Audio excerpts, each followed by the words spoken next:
What's up, YouTube? Another episode of Atlanta Street Interviews. We're actually out here in Decatur, Georgia. Just right outside of Atlanta. And so we got my man here. What's going on with you today, man? Hey, brother. How are you? All right. So, you know, you was telling me, man, like, you were, where are you from? Chicago, originally. Originally from Chicago? Yes, sir. And so tell me, how'd you get down here to Atlanta? Oh, that's a long story. I come here in 1971. I was 15 years of age. I had lost my mother when I was 7. I'm originally out of Chicago. I lost my mother when I was 7. It was 5 of us. So my dad, he was having a hard time trying to keep us all. So I went to live with my older sister. When you was about how old? I was about 9 when I went to live with her. Okay. Okay, I lived with her up until I was 15. And I come to Atlanta to be raised or finish raised by my aunt. Okay? So did you say your dad died when you was 15? Yes, sir. How did he die? He was in a car accident. And how did your mom die? She had cancer. Okay. So your mom had cancer, you was 7, and then you moved in with your older sister. Yes. When you was 10 because your dad was having a hard time keeping up with all the boys. Yes. And then when you was, so now you were saying something about when you was 14, you joined the Black Panthers? Yes, I was a member of the Panther Party in the Chicago Tribune right before Mark Clark and Fred Hampton got killed. Okay, and so how did that play into everything? Well, I learned a lot politically from all of Everett Cleveland. Well, okay, let me re-ask. So did that have anything to do with you coming down here to Atlanta? In a sense, because I came with several other Panthers members. Now, I came here with several other Panthers members, and they had 3 headquarters here. One downtown Atlanta, one in Kirkwood, and one over there in Cascade. And so at that time, I was still following the philosophy of the Panther Party. Okay. We was more Malcolm X followers until the beef and everything came down. He got killed, and the nation split. At this time. So hold on, I don't want to get too deep into the nation stuff. Right. I'm still trying to focus on your journey from Chicago here to Atlanta. So let me ask you this. You said earlier that when you came to Atlanta, you stayed with your older brother. No, this is what happened. Okay. My older brother, which was not one of the members of the regular 5. Okay. Chicago. Whose kid was this? This was my mama's child. Okay, so she had more kids than just the. This had happened. My mother got married to a soldier, and they lived here in Atlanta. Okay. She got married. She had him. His dad got killed in the war. Okay. When his dad got killed, she went back down home to the country, met my dad. They both eloped, went to Chicago, and had 5 kids. Now, my mama had an older son down here. My daddy had an older daughter down here. My dad's older daughter moved up there to Chicago and got married and had 2 boys. Okay. Now, when my mom died, my dad was struggling to take care of all 5 of us. He kind of gave me to my older sister, the one who had the 2 boys. Gotcha. Okay. Now, my older brother, my mom's child, wind up. They having something. Wind up. They busy back there, bro. I ain't gonna worry about it. Okay. My older brother. Right. He wind up looking after my grandmother and my grandfather. Down here? Yeah, down here, which was my mother's mama and father. Okay. Okay. So that's who he lived with. That's who he was. They raised him. And then he took care of them when he got older. He took care of them. Gotcha. Now, he wound up going to jail down there in the country for breaking in some type of corner store and was given 2 years. Okay. So that left my grandparents there with his wife, and they already had a child on the way. She said, y'all need to get somebody out here to see about your grandparents, because I can't do all this.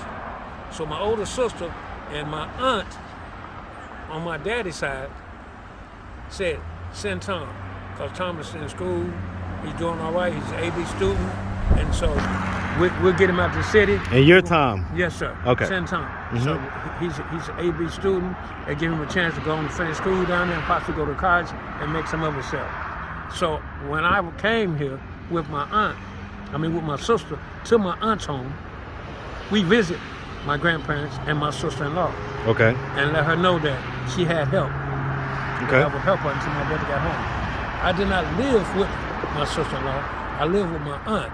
But I would go over there every day, bathe them, feed them, whatever. After school, tend to them, and stuff like that, until my brother got home. What school did you go to when you got down here? Columbia High School.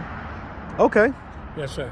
Okay, Columbia High School in Yes, Decatur. Sir. Yes, sir. Okay, that's what's up, man. Yeah. When you went to high school at Columbia, was it still white people there? All white. So it was mostly white. It was about 9 of us there. Wow. And then by the time 1980s came, it was almost all black. Yeah. Isn't that something else within a decade? Yes, sir. Chris Tucker and everybody else. Wow. You know what I'm saying? Wow. Yeah. And the girl that used to run track all the time. Yeah. So it was a lot of them down there at that time. So the long and short of it is that, man, how did you come, like, what did you do after high school? After high school? What I'm trying to get to is, Job-wise? how did you get to this place where you're kind of struggling for work right now, struggling to, income and all like that? Okay, I went through, in 71, 72, 73, there was a lot of jobs. But you had to be of age. If you didn't, they'd give you a consent form. You had to go downtown and have it filled out and all that other stuff. Okay, I wound up going to Bruton Park College down in Mount Vernon, Georgia, for about 2 years on a business associate. But still, I wound up coming back to the city, going to work for dental supply companies, a surgical supply company. What were you doing with those companies? At that time, I was a driver. I was the carrier driver. I would go and take deliveries to certain hospitals, certain doctors' offices, whatever I had to take. I would do that with them. And how long did you do that type of work? About 4 years. Okay. And I started driving forklift for William Brothers and a couple other places. They just started working here and there, working here and there. Williams Brothers, is that like the big lumber company that was here for many years? So there was did they have a location off of Columbia Drive? They had one off Columbia Drive. They also had one off Glenwood. So the location off of Columbia Drive, where the Williams Brothers lumber was, yes, sir. that was my dad's nightclub. Okay. So there was a nightclub there called Fantasy Island. I remember that. And my dad was the owner of that nightclub. Okay. What was happening? So it's funny how things connect, right? Yes, sir, it is. I remember that Williams Brothers though, like yes. that's crazy. I remember seeing all that stuff when we first got there. We had to clean it out, and yes, sir. Dad had to build out the whole club. So all right, anyway, enough about me. So how do we get to this point though? I mean, it sounds like you were working and everything was fine. Well, see, the thing is, the system, you have to put in, according to them, you need at least 10 years quota just to be able to get your Social Security retirement. And so did you work 10 years in the system? Yes. Okay. I wanted to get my Social Security retirement because when I pulled out at 62, before I was 65, because I needed it. So it was cut pretty much in half. But then I hurt my back some years back, and it had been reported. And over the years, it got worse. So I wound up getting my disability. I get it. As well as my Social Security. So let me ask you this. How many kids do you have? One. Okay, so just one kid. Were you ever married? Yes. Okay. What age did you get married at? 22. Wow, 22. Okay. Young man. And so how long did that marriage last? 12 years. Okay, so you guys, and you only had one child out of that marriage? Yes, sir. And so does she have more than one child, or does she have just one child? No, sir. We just had one. She only had one. Okay, so she had one, you had one. Is the one you guys had together? Yes. And at what age, at what year in the marriage did you have the child? Got married at 22. How old were you when you had the first child? The only child. He was, child was born in 74. My son was born in 74. Okay. I didn't get married until 79. Okay, so you guys had the kid first, got married afterwards. And then she had to go finish her college and stuff. Oh, so hold on. So 74, that means you was like 20 or so? Yes. Okay. Yes. Okay, so you was about 20 or so. Yeah, I was 20. Okay, and she was how old? 19. Okay, and so you guys had the baby. Who raised the baby like the first year of the baby's life? Her mother. And Okay. And my auntie. Okay. Yes. And so you guys had the kid. You were in a relationship. Yes. Were you guys like living together at that point, or? No, because she went to Houston Okay. to become a dietitian. Okay. They had a school down there that Marriott was teaching them. Okay. All the ones that got out of school here wanted to be a dietitian or get into dietitian of food, so she went down there. Okay. To go to school down there in Houston. At that time, I was in and out with my aunt, but then I started bartending at a place called the Sandpiper on Peat Mountain. The who? Place the called? The Sandpiper on Peat Mountain. That was out Buckhead. Okay. Far west service. They had about 5 exclusive restaurants. Okay. Okay. One was the Plank House. One was the. Well, I don't want to get too deep into the restaurant. Okay. So, but the bottom line is that you guys had the kid. You got married 5 years later. Yes. When the child was like 5 years old or 6. Yeah. Okay. And so then you were married for about another 7 years after that.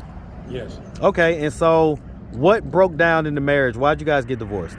I wanted to go into prison. Okay. Tell me about that. It's kind of crazy, man. Okay. Okay. At this time. So you're about, late 20s, almost 30 type deal, right? No. How old were you? When I went to prison, I was 26. Okay, so it's mid-20s. Yeah. Okay, so how did that situation go down? What led you to going to prison? Well, you're always hanging out with some Me Too buddies and hoping that they got their heads on straight. And sometimes you can be riding with the wrong people and find yourself in a hell of a position. Then if you're coming out of Chicago with a Black Panther Party history, being out of the North, and you come here and you do good in school, but everybody got you listed as like you some type of notorious ex-gang member. The FBI was already exterminating the Panther Party. And they were putting the drugs back out here, whoever was, but the mafia was controlling the neighborhoods. Nothing was safe no more. So I had a choice to either fall membrane to the system or wind up putting a needle in my arm, getting on the shit that we've been preaching about and trying to keep our people off of. But the FBI had a thing called telecom. Well, if you seen any Black Panther Party members or you knew about them, you go to the phone and you dial his number and you call, you tell, they'll come. And 90% of them, when they pull up on them, they just shot the whole house up, everything in. That's how afraid they was of us becoming a political regime. Because they know the Panthers was the one that started the breadbasket for the kids. Everybody think that the white folks up and made the free breadbasket for the kids. No, it was the Black Panther Party that done that. They told most of the white people that we was a vigilante group. We wanted to rape the girls, and we was like the Nazis and the Klan, but we wasn't nothing like them. We was political organization. The moment they found out that we was legally able to carry guns and have guns in the United States, that's when they disbanded them out of the city and said you couldn't have a shotgun and nothing like that. Talking about Chicago? No, United States, period. Okay. You know what I'm saying? So let's not get off track though. How did this lead to you being in prison? Okay, so in Chicago, or any northern city, I would think, at age 13, I knew more about tragedy, have seen more death, guns, people get caught on fire, people get shot. So it was just natural. When I come to Georgia, you see a person get hit by a car, everybody got around, oh my God. And I understood, and I felt sorry for that person too. But you gotta understand, I come from a place where when we come out the project, like you see on Good Times, when we come out the project in the morning time, me and my sister going to school, when we get to the bottom of the stairs or we come off the elevator, that 7 or 8 gang members has been killed by another gang. So my sister said, come on, Tom. She'll grab my hand. We'd be stepping over bodies going to school. So you're talking about 7, 8, 9-year-old kids. Right. So trauma was not foreign to you. Foreign to me. Okay. So then the crew that I wound up dealing with, they was hitting banks. Nobody was getting hurt. Nobody got hurt. When you say they was hitting banks, it means you was hitting banks. I was a driver. But then Okay. I wound up going in one of them. So yes, Okay. I was just as guilty as the rest. Okay. But I made sure that nobody got shot. You know why? I handled all the guns, and not one of them was loaded. That's cool. I don't want to get too deep into that. So Okay. you was robbing the banks. Yeah. With the crew. How many of y'all was it? Like 3, 4? It'd be 3, depending on how many we needed at the time. Okay. And so you know, basically you ended up getting caught up. How long was it that before you started robbing banks to the time when you got caught? How many banks did I do? Yeah. 12. And what kind of time period are we talking about? From the time when you first robbed your first bank to the time when you got caught going to prison? 6 years. Okay, so for 6 years you was good to go, robbing banks, everything was fine. Under the table, going to school at the same time, but staying safe. Not shooting anybody, no pistol going off, no aggravated assault. So hold on, so what do you mean going to school at the same time? Were you a teenager when you started robbing banks, or were you in your 20s? I was a, so to speak, Dr. Jekyll and Mr. Hyde. I was going to school, Okay. but at the same time, You was going to high school? no. Okay, so like a college, whatever Yes. the college you was going to. Yes. Okay. And so you was going to school and robbing banks. I get you, little Clark Kent Superman type Yeah, deal. stupid shit. Okay, and so well, I mean, it is what it is. Decisions that you made, you paid your debt to society, man. A So life sentence. nobody's got to. So how long did you serve of that life sentence? I served almost 10 years on it. Okay. What happened is that I was accused of being a member of this trio, saying it was 3 people Mm-hmm. that entered this bank Okay. and robbed it. Okay. Now, I knew the other 2 guys, and they knew me. They wasn't Georgia boys, because when you're trying to do something, you go out of state, and you get your crew from out of state. So when they do whatever they do, they take their ass back home. Right. You don't have to worry about it. Right. So nevertheless, one of them over there got caught up. He had some money plates. He wound up with some money plates. Him and 2 other white boys wound up getting some counterfeit money plates, Right. making 10s, 20s, and $50 bills. Right. Okay. When they got caught up, he told the federal people over there, he said, what can I do to help myself? And So he ended up snitching on you. Let's Yes. make it okay. So, but the thing is, although he wound up snitching on me, the 3 people in the bank said they never seen me. They said they never seen me. Well, was you able to afford a lawyer, or did you have to use a public defender? No, my family put up most of the money in their land to a lawyer who defended me. But what happened was that the DA convinced the juror, 12 of them, and I'm not a racist person, convinced 12 of them that if they knew me, then I had to be a partake of it. And so through their ignorance and not understanding these 3 white women's 35, 36, and 38, perfect vision. They say, we never seen that man before. But they were saying, yeah, he was with us, he was with us. The jury ate it up because the DA was a cute guy and all this other shit, and they wound up giving me a life sentence.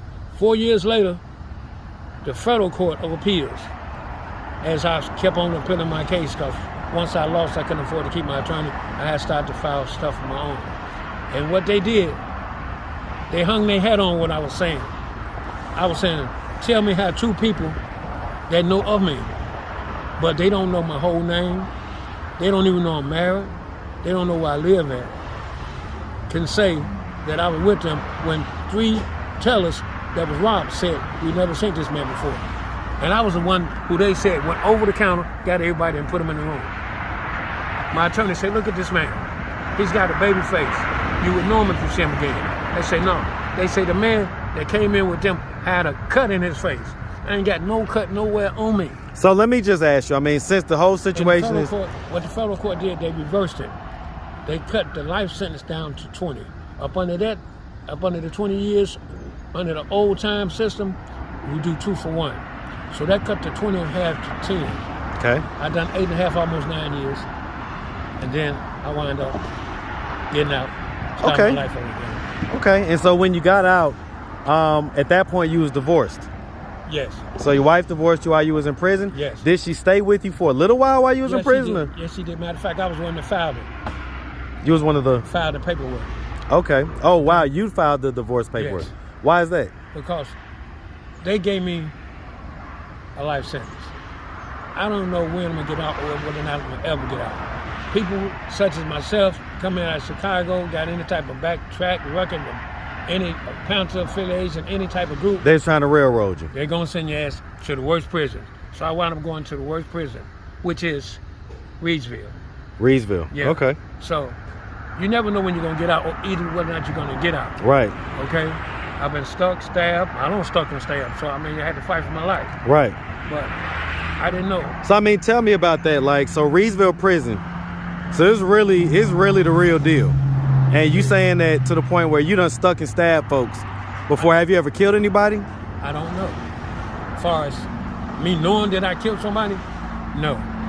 In gangs and other shootouts, we running, they shooting, we shooting, people falling. Well, So specifically in prison though, without the shooting, like just no. the stabbing and stuff like that. Do you know of anybody that you had to, stab up and they ended up dying? Yes, I did. Because it was a man, he stabbed me 9 times in the back with a damn nail. He went on the yard, he found the nail. He got an H bandage. He wrapped it around the nail after he sharpened it. Put it in his pocket. When we walked through the kitchen, he reached in his pocket to get it. Okay? Okay. But first he swung on me, bam! And he had like a class ring on. He missed my temple because I was reaching down to get my tray. So when he missed my temple, he just left a big knot behind my ear. I automatically turned around and went stupid and started hitting him. Okay, but I pushed him up against the wall. As I pushed him up against the wall and went to hitting him, I kept seeing his hand go down in his pocket. And I kept seeing his hand go down in his pocket while he was doing like this here. And you're not thinking because you're mad. Yeah. I mean, it's heat of the moment. What had happened is that he took the sharp part of the nail and had the H banded down at the bottom. So the sharp part of the nail caught the corner of his pants and he couldn't get it out. But I kept seeing him do it. He finally got it out. But I was so close up on him, he just started stabbing me in the back. He missed my spinal cord. Why did he start with you in the first place? Because everybody won't rank. And they hear about certain things and certain people and who did what and stuff like this here. So what was it about you that made him think that he would get ranked by messing with you? Well, Reedsville was full of the South boys. You had a lot of Atlanta boys down there, but they really wasn't fighters. We were mainly surrounded by the Chatham County boys, Brunswick, Savannah, and stuff like that. So every now and then somebody would come down through there and they'd be able to heard rumors about this person or that person, whatever. So he wasn't from our city, he wasn't from Atlanta. He wasn't even from Georgia. So why did he want to mess with you though? I don't know. He just. So it wasn't no beef that y'all had or anything like that? No, it was no beef. So he was just trying to gain some little clout up in the jailhouse. Yeah. And y'all ended up getting into a fight and he ended up stabbing you 9 times in the back? Yes. And so what happened after that? Because you say you eventually got him back. 3 months later. What happened? Tell me. I caught him slipping. Where at? I mean, I can't, put this, because the FBI come get my ass, but, I'm not trying to go all the way, because they pull video like this here, but I caught him slipping, okay? Say less. And I got him back. I didn't kill him. But see, back in the day, we mixed magic shaving powder, and all kind of stuff together. And I caught him slipping, playing cards one day in the dorm. And you got these bench park chairs, these benches like a park. Mm-hmm. And you have to step down in them and sit at the park table. Uh-huh. Boy, whatever. And then the hot water pot was right next to him. So as far as you know, you never killed anyone. No. In prison. No. But you may or out. Okay, so as far as you know, okay. Yeah. And so when you got out of prison, you were divorced. Did you try to reconnect with your wife? I seen her and my son them. So we still tight right to this day. Mm-hmm. So yes, but we couldn't kindle the 80s anymore. Okay. So, we had kind of grown old, and I had found me another friend, and she found her somebody, and we still cool right to this day. Awesome, man. Awesome. Yeah. And so your son, he's doing well. I mean, sir. Okay. I got 2 grandsons. 2 grandsons. Yeah. Okay. Awesome, man. My son got 2 sons. So, man, listen, what do you have to tell any young men that may be watching this, man, that basically hearing the story of what seemed like a, somewhat regular guy. You end up moving down here to Atlanta. You was in school. You kind of made a couple bad decisions of going to prison. Yeah. And now, you're in your 60s and, things are a little bit tough for you, right? Yes. What can you say? Is there anything you could think of that you could have done that could have changed the course of how life ended up for you? Yes. I could have got into the church system. See, a lot of time people think they don't find God a call for them until they're in trouble. But I came up in a Christian family, and my mama always believed in prayer. Whether it was to Allah or to whoever, as long as you figured you prayed, you cared about God, whether you was white, black, whoever, you had some type of heart. So I think what I'd have done at that time, which right now is not available, okay, they had Boy Scout, Cub Scout, so many explorer groups and stuff. And so now that everybody living on YouTube, so you can explore bad friends or good friends. Figure out what it is that you want to do. And you got to put your feet down and you got to go for it. What do you do when the young man is in that moment where, his friends or whoever it is wants him to come along on this ride and go hit this lick real quick or whatever, and you say you did it, you robbed banks for 6 years before you got caught, so you got away with it for a while. But I was by myself. Only went with them one time. After that, all the rest of them was by myself. Okay, and so what would you tell the young man that's financially struggling? He wants that money, he wants things, he's thinking about robbing the bank. Okay. What would you tell him? I'm gonna tell him that'd be the dumbest thing you could ever think about doing, because number one, that money is insured. Your life is not. Once they take you away, you don't never know whether or not you're gonna come back or you're gonna get killed in prison. A lot of people get killed in prison. You understand? A lot of us get killed. So I've had my merry-go-rounds in and out, in and out. In and out of what, prison? Yes. And so what'd you go back for? I took a police car. Now you gotta tell me about that one, man. So hold on. No, seriously, here's the thing, and I don't want you to be, but just a few more minutes. What the heck? You took a police car? Yeah. How? Why? Well, the way he was talking to me, he kind of scared me up, made me think he was gonna hurt me. And we was all by ourselves. And so when he went back to search my truck for the third time, and all I was guilty was a traffic ticket, and he went to search my truck for the third time, I just took the handcuffs and slid them off me. I was handcuffed in the back and I slid them down, brought him to the front, slid them off me, squeezed through the window, looked up, he was still searching the truck. I just throwed it in reverse because the car was already running. How old were you when you did that? It was in 09. I was 53. Okay, hold on, let me give you this. Listen, man, I tell you what, man, I appreciate you taking the time, man, to answer all my questions, tell me the interesting story. Man, listen, all the best of luck, all right? Thank you, sir. My guy, man, my guy. You have a good one, okay? Yes, sir. All right.